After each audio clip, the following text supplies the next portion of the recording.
Ju falenderojmë nga zemra të gjithë juve që keni shpenzuar kohën tuaj të çmuar dhe keni ardhur këtë në këtë promovim që unë e konsideroj shumë të rëndësishëm.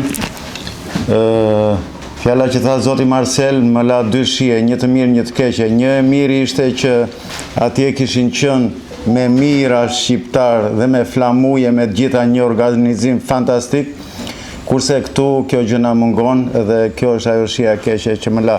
Gjithsesi, edhe kaq sa jemi një nukël, jemi një bërtham që respektojmë qëllimin e madh fisnik të zonjës Amina.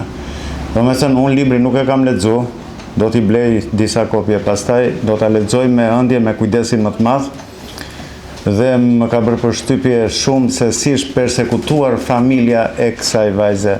Domethënë që nga gjyshi i saj, dajat, përveç asaj, zonja tha dhe një fakt tjetër që nuk e dinim ndoshta, unë për vete nuk e dija, kam dëgjuar shumë shkarazi, 16.000 persona që kanë pushkatuar gjatë luftës dytë botërore.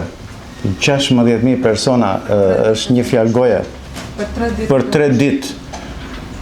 Do me thënë, pa dallim, nuk e di, meshkuj, kështu, gjithë. Holokaust, 16.000 veta është një masakër, është e tmerrshme.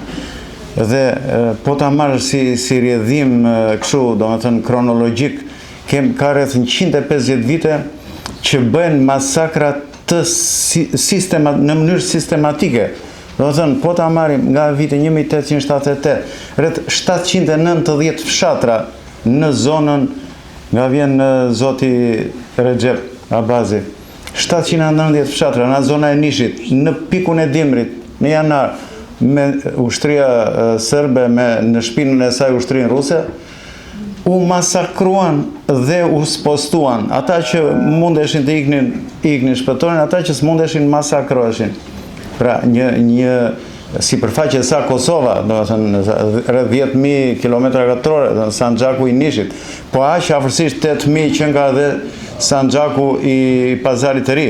Po kaq është dhe çamëria jonë, do të thënë, këto që kanë llokma pak a shumë të llogaritur nga këta fqinjëtanë, 10.000, 8.000 me një të kafshuar.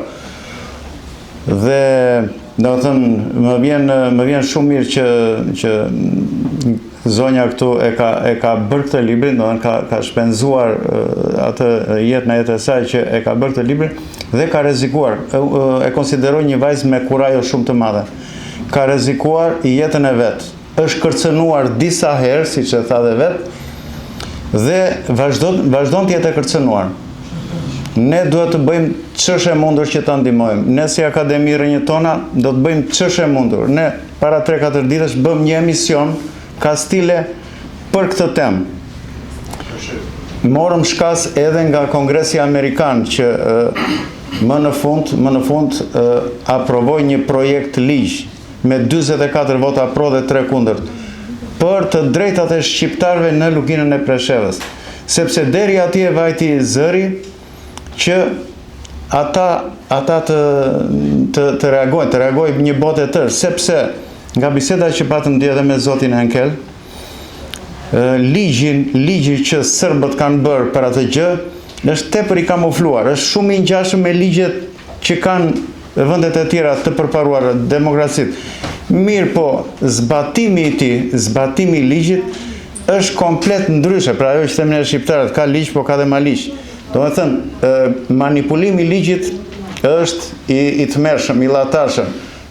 Na tregoi edhe një diçka zoti Enkel dje, që është një biznesmen shqiptar që po bën një hotel diku tek ato ujërat termale, diku në Medvegje, dhe nuk e lën sepse i është pasivizu adresa. Do të thënë, ti s'ke të drejtë më të jetosh atje, nuk ke pasaport, nuk ke patent, nuk ke leje pune, nuk ke banes, nuk ke tokë, asnjë gjë. Do të thënë, ky është një genocid që po vazhdon. Nuk vazhdon më me push, po vazhdon me majnë e lapsit. Uroj që ta ndihmojmë këtë lloj lëvizje të këtyre personave kaq të nderuar që na kanë ardhur sot, me të gjitha forcat tona. Më bëhet qefi që pash dhe përfaqësues të qeverisë që janë në sinkron me mendimet tona dhe i sugjerojmë modestisht ministres sonë të jashtëm, qeverisë sonë, t'i marri parasysh këto vuajtje, këto kërkesa kaq adekuate, kaq do të thënë aktuale që të këtyre personave që po vuajnë dhe po përjetojnë një genocid të jashtëzakonshëm në ditët tona.